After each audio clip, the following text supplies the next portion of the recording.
भर्तियां पिछले जो निष्कासित हमीरपुर कर्मचारी चयन आयोग है उसके बाद से जो भर्तियां है विजिलेंस की आड़ में या कह सकते हैं या फिर विजिलेंस की जांच को लेकर सरकार ने फंसाई हुई है, परिणाम उसके फंसाए हुए हैं। स्टार्टिंग में भी जब सर ने बोला था कि हाँ ये सरकार व्यवस्था परिवर्तन के लिए आई है, हमने एक्सेप्ट किया, व्यवस्था परिवर्तन हो रहा है, चलो हमने एक्सेप्ट कर लिया उसको।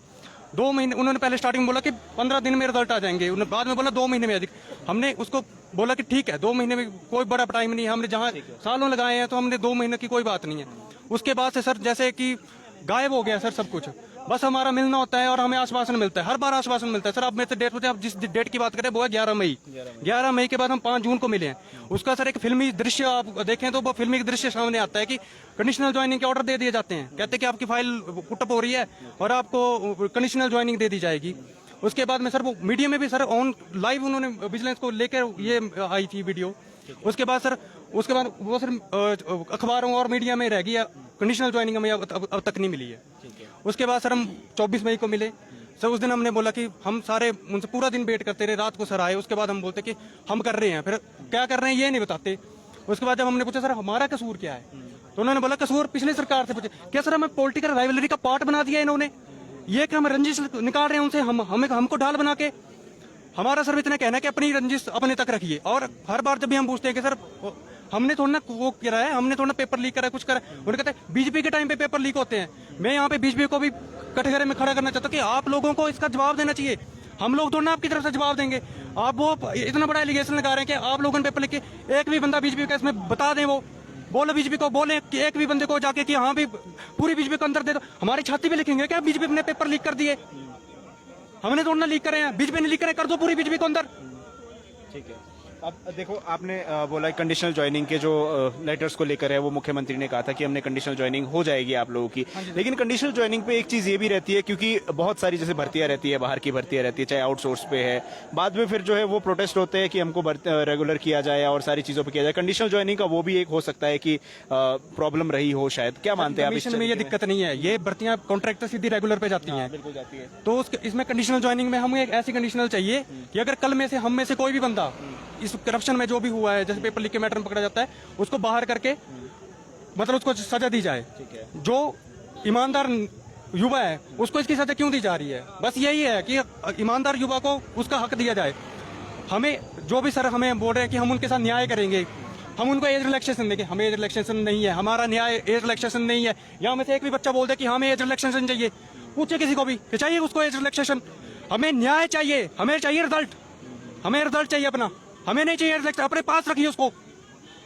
अभी भी जैसे जो चयन आयोग में पेपर लीक के जो आरोपी थे, कुछ को उनमें से जमानत मिल गई है, कुछ अभी भी जो है जेल में है, हालांकि बहुत सारे मामलों पर है। इसको कैसे आप देखते हैं? क्योंकि जिन्होंने पेपर लीक किए उनमें से कुछ लोग तो ऐसे जो बाहर निकल गए। सबसे बड़ा धोखा तो सर हमारे साथ, विडंबना सर यही है, सरकार की विडंबना है, युवा की विडंबना यही है कि जो भी बंदा वहां पे मतलब इस करप्शन, मीडिया का ऐसा चैनल नहीं होगा जो हमने नहीं देखा हो कि उन्होंने ऑन कैमरा ये बात बोल दी कि हमसे क्या चाहती है वो हमें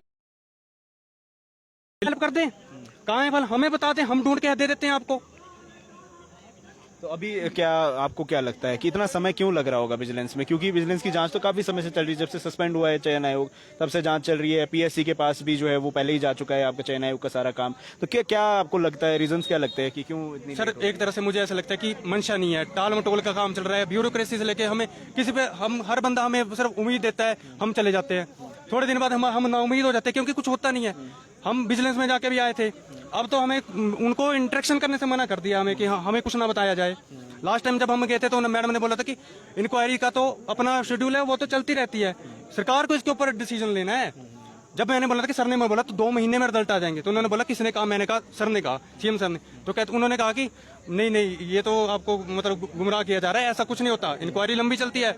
लेकिन एक ही तरीका है, सरकार अपने एंड से डिसीजन ले ले, कंडीशनल ज्वाइनिंग ही एक तरीका है, बाकी कोई तरीका नहीं है। अब या सर हमें क्लैरिफिकेशन देते कि वो क्या चाहते हैं, वो सिर्फ हम कर रहे हैं, ये करना नहीं होता, हमें इसका क्लैरिफिकेशन दे दे कि हम वो करना क्या चाहते हैं। कहते हैं कि अगर जिसमें बड़ी लीकेज होगी, वो बड़ी लीकेज का क्राइटेरिया क्या है? क्या उसमें एक बच्चा हजार पोस्ट कोड में एक बच्चा पाया जाता है, क्या वो बड़ी लीकेज है? या 2 बच्चे बड़ी लीकेज है? या 3 बच्चे बड़ी लीकेज है? तो अभी तक तो सर 1-2 ही है, तो ये बड़ी लीकेज नहीं है। इस करके हमारे रिजल्ट दे दिए, एहसान कर दें हमारे ऊपर, दंडवत प्रणाम कर देंगे हम आपको।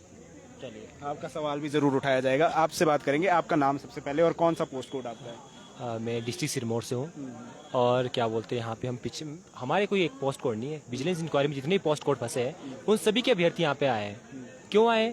पर आज पहली बार नहीं आए हैं, पिछले 10 महीने से हर महीने हर 15 दिन में आ रहे हैं कि शायद हमारे रिजल्ट आ जाएंगे।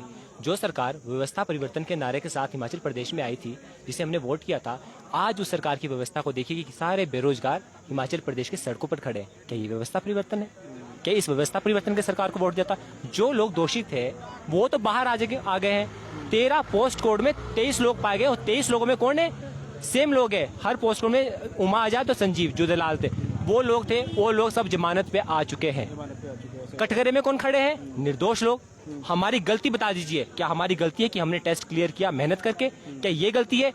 आपने यदि उनको जेल में डाला है तो उनको जेल में रखिए ना। आपके पास और दोषी साबित कौन करेगा? सरकार करेगी। कोर्ट साबित करेगा दोषी कौन है कौन नहीं है। सरकार हमें कटघरे में खड़े कर रही है कि इसमें पेपर लीक हुआ है। कितना पेपर लीक हुआ है? 1 या 2 लोगों को गया है। पेपर लीक नहीं बोलते सर इसको। अपने रिलेटिव को दे दिया, अपनी बेटी को दे दिया, चोरी कर ली। क्या कल विधानसभा से कोई डॉक्यूमेंट चोरी हो जाएगा तो क्या पूरी विधानसभा को भंग किया जाएगा? हमारा सवाल है। यदि हमें कंडीशनल ज्वाइनिंग जल्द से जल्द नहीं मिली, विजिलेंस इंक्वायरी में जितने पोस्ट कोड फंसे, एक पोस्ट कोड की बात नहीं है, यहाँ पे सारे पोस्ट कोड फंसे और ऐसे लोग बच्चे हैं जिनकी एज 35, 36 साल हो गई। मुख्यमंत्री जी कहते हैं कि आपको एज रिस्ट्रिक्शन दी जाएगी। किस बात के लिए? क्या जो 3 साल पहले जो हमारी परिस्थिति थी क्या आज है? हमारे 3 साल का हिसाब किताब कौन देगा? क्या मुख्यमंत्री जी हमारे 3 साल का हिसाब किताब देंगे? क्या वो जो हमारी फ्रस्ट्रेशन है उसका हिसाब किताब कोई देगा? कोई नहीं देगा ना। तो मुख्यमंत्री जी क्यों हमारे रिजल्ट नहीं दे रहे हैं? क्या सरकार की मंशा नहीं है? ये और मैं सरकार की मंशा तो रिजल्ट देने की हम पिछले 9 महीनों से देख ही रहे हैं और वो आ भी नहीं रहे हैं। कह रहे हैं कि हम देंगे रिजल्ट। कौन सा दिन होगा वो जब रिजल्ट आएंगे? आप हमें क्लियर तो कर दीजिए। एज रिलैक्सेशन नहीं चाहिए, नहीं कर्मचारी चयन आयोग की हमको जरूरत है। हमें हमारे रिजल्ट किसी भी शर्त पर चाहिए, अन्यथा हिमाचल प्रदेश की राजधानी शिमला की सड़कों पर ऐसा जन सैलाब उतरेगा कि सरकार की जमीन को हिलाकर रख देंगे हम। हमें कमजोर मत समझिए। 8 लाख बेरोजगार है हिमाचल प्रदेश में। क्या बेरोजगारों की चिंता सिर्फ चुनाव के समय? आगामी लोकसभा चुनाव में हमसे वोट मांगने आएंगे। किस मुंह से आएंगे? किस मुंह से आएंगे कि हमारे रिजल्ट नहीं दिए, हमें बेवजह परेशान किया गया? यदि यही हाल रहा ना सर तो हिमाचल प्रदेश की सड़कों में जन सैलाब उतरेगा और हमें यहाँ पे ये स्थान दे दे कि हमने कहाँ रहना है। हमें सरकार अपने घर में रखे, क्योंकि हमें हमारे घर वाले तो नहीं रख रहे हैं। यहाँ पे ऐसे लोग हैं जिनकी एज हो चुकी है 35, 36, 37 साल। उनको बोले कि आपको एज रिलेक्शन देंगी, फिर से एग्जाम की तैयारी करो। आप उनका घर का खर्चा दीजिए, आप उनके परिवार का खर्चा दीजिए, वो तैयारी करेंगे। आप ना उनका घर का खर्चा देना चाहते, आप कह रहे हैं कि हम रिजल्ट देंगे, हम कैंसिल भी कर सकते हैं। क्यों करेंगे कैंसिल? क्या बड़ी लीकेज है? नहीं है ना बड़ी लीकेज। तो फिर जो लोग दोषी है उनको बाहर करो और बाकियों को ज्वाइनिंग दी जाए। 1 या 2 लोगों की वजह से हजारों लोगों को क्यों सजा मिलेगी?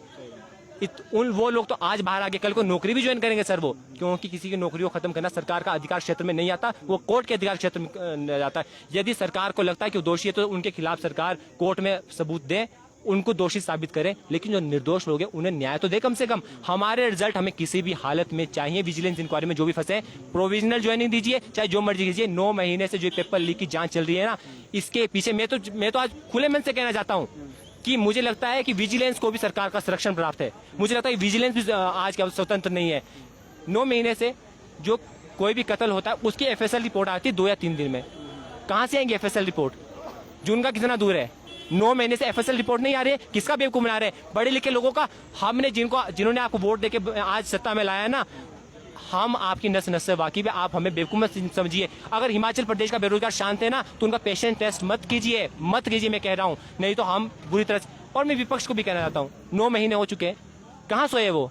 कुंभकर्ण की नींद सोए क्या? 6 महीने में कुंभकर्ण जाग गया था। सरकार विपक्षों की अभी तक हमारी चिंता नहीं है। हम कहते हैं कि हम आपका सवाल करेंगे। सवाल कब करेंगे आप सवाल? विधानसभा का सेशन है, हम देख रहे हैं कौन सा विधायक हमारे साथ है, कौन सा मंत्री हमारे साथ है। हमें कोई मतलब नहीं। सरकार में सिर्फ वो लोग नहीं जो पक्ष में है, विपक्ष वाले भी सरकार का हिस्सा है। सबको मिलाकर सरकार बनती है। तो हम देखना चाहते हैं कि हमारी आवाज को कितनी बुलंद तरीके से उठाते हैं। यहाँ पे सभी की आवाज को उठाया जा रहा है, लेकिन बेरोजगारों की आवाज को क्यों नहीं उठाया जा रहा है? हमें किसी भी हालत में जो लोग दोषी है उनको बाहर करके कंडीशनल ज्वाइनिंग चाहिए किसी भी हालत में, और जल्द से जल्द चाहिए। ये नहीं चलेगा 1-2 महीने 3 महीने। आप कर्मचारी चयन आयोग को जल्द से जल्द बनाएं, उसके थ्रू हमारे रिजल्ट निकालें जल्द से जल्द। किसी भी आपने कई बहुत ही गंभीर आरोप आपने लगाए हैं विजिलेंस पे, सरकार पे। मैं आपसे ये जानना चाहूंगा कि क्या विधायकों वाला रूट आप लोगों ने यूज किया है, जैसे विधायकों के माध्यम से अपनी बात रखना और सरकार तक उस चीज को पहुंचाना, क्योंकि वो एक तरह से एक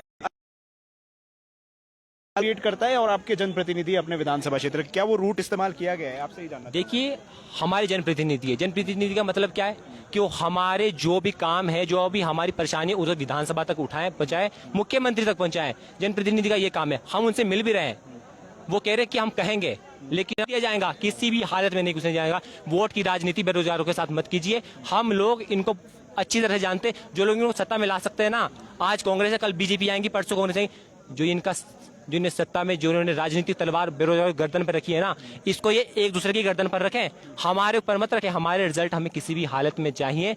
जो भी लोग दोषी उनको बाहर करो और हमको हमारे रिजल्ट दो किसी भी हाल में। तो अभी फिलहाल कितने लोग आए हुए हैं यहाँ पर? कितने लोग हैं? क्योंकि कल रात को भी आप लोग यहीं पर थे, और क्या रात को परमिशन मिली थी बैठने के लिए? नहीं सर, परमिशन नहीं मिली थी, लेकिन हम यहीं कहीं सारे थोड़े थोड़े ग्रुप में बैठ गए थे। ओके, तो कोई जनप्रतिनिधि आपसे जानना चाहूंगा, मिलने आया था कोई कल विधायक या कोई जनप्रतिनिधि आपसे मिलने आया? जी सर, पहले अपना नगरोटा बगवा के जो विधायक है RS बाली जी, वो भी आए थे, और बाद में नादौन अपना जो सुल्तानपुर के विधानसभा क्षेत्र राजेंद्र राणा जी, वो भी आए थे। उन्होंने हमारी बात सुनी, कुछ बात उन्होंने बात में बोला कि आप विधानसभा के सत्र के बाद आज हमें मिलिए, तो हम आज उनसे मिलने जाएंगे। क्या मानते हैं, उठाएंगे वो लोग आपकी मांगों को? सर, राजेंद्र राणा जी ने पहले भी इस बात को उठाया है। मुख्यमंत्री जी को एक चिट्ठी लिखी है, उसमें लिखा है, उसमें ब्यौरा दिया गया है कि क्या मुद्दे हैं, क्यों बेरोजगारों के साथ ये अन्याय हो रहा है। तो उन्होंने चिट्ठी लिखी है, और हमें उनसे उम्मीद भी है कि आज या कल वो सत्र में इस बात को जरूर उठाएंगे। कुल मिलाकर कितने युवा है यहाँ पर, कितने अभी जो मौजूद है यहाँ पर शिमला? आज हम यहाँ पे 200 लोग कम से कम हैं। जी सर, कल सर आए थे, कल हमारे साथ कुछ लेडीज भी थी जिनके घर में छोटे बच्चे हैं, वो लोग सर वापस चले गए। तो आज जो युवा हैं वो यहाँ बैठे हैं सर हमारे साथ। चलिए, तो हमारे साथ इस समय